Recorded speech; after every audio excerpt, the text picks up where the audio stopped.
자, 오늘은 도박 중독에 눈이 멀어 가족이고 친구고 할 것 없이 다 죽이고 5킬 1데스를 기록한 독극물 암살자 김선자에 대해 알아보고자 한다. 이름 신지드 김선자. 5명을 사망케 한 우리나라 최초의 여성 연쇄 살인범이다.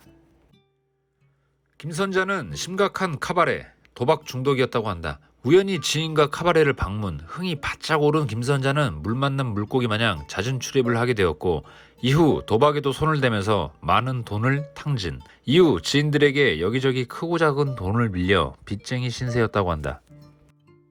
돈이 떨어진 김선자는 주변 지인, 가족을 살해하기 시작한다. 첫 번째 희생자, 1986년 10월 31일 이웃집에 살던 친구 김씨에게 목욕탕을 가자 한다.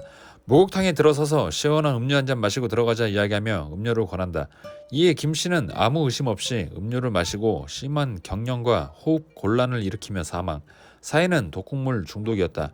피해자가 쓰러지자 금품, 반지, 목걸이, 돈 되는 물건들을 싹 다 훔치고 만다. 당시 제대로 된 과학 기법이 정착되기 전이라 뚜렷한 증거가 없어 경찰의 의심을 피한다. 두 번째 희생자, 1987년 4월 4일 시내버스에서 암살을 시도한다.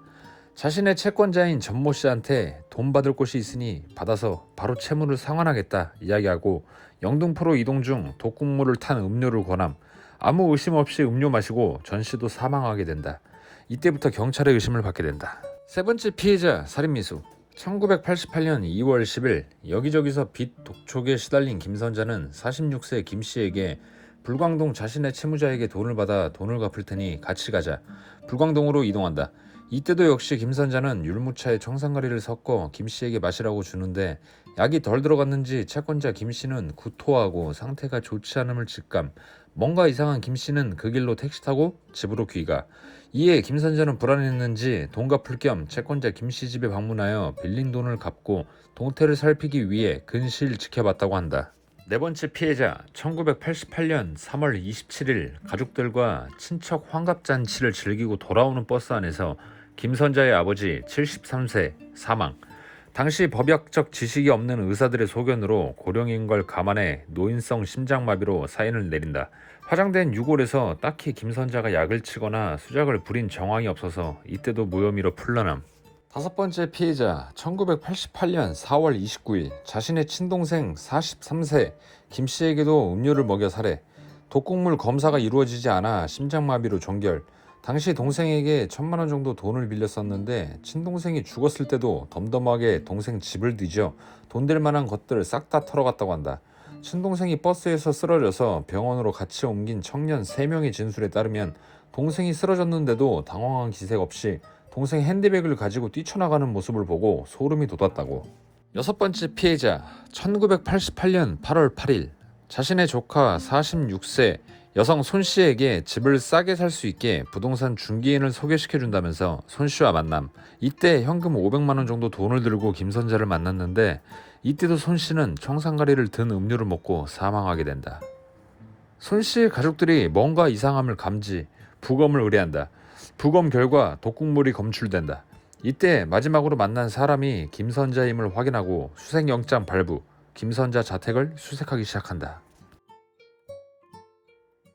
그동안 피해자들의 금품, 다이아몬드 반지, 통장 등 증거물들이 쏟아져 나왔는데 결정적인 증거가 나오게 된 과정이 극적이다.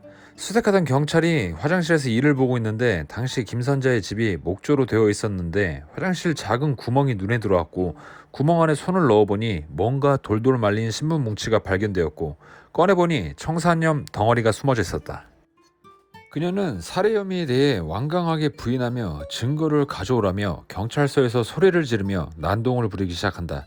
허나 결정적인 증거 청산염 덩어리가 나오면서 재판으로 넘겨진다.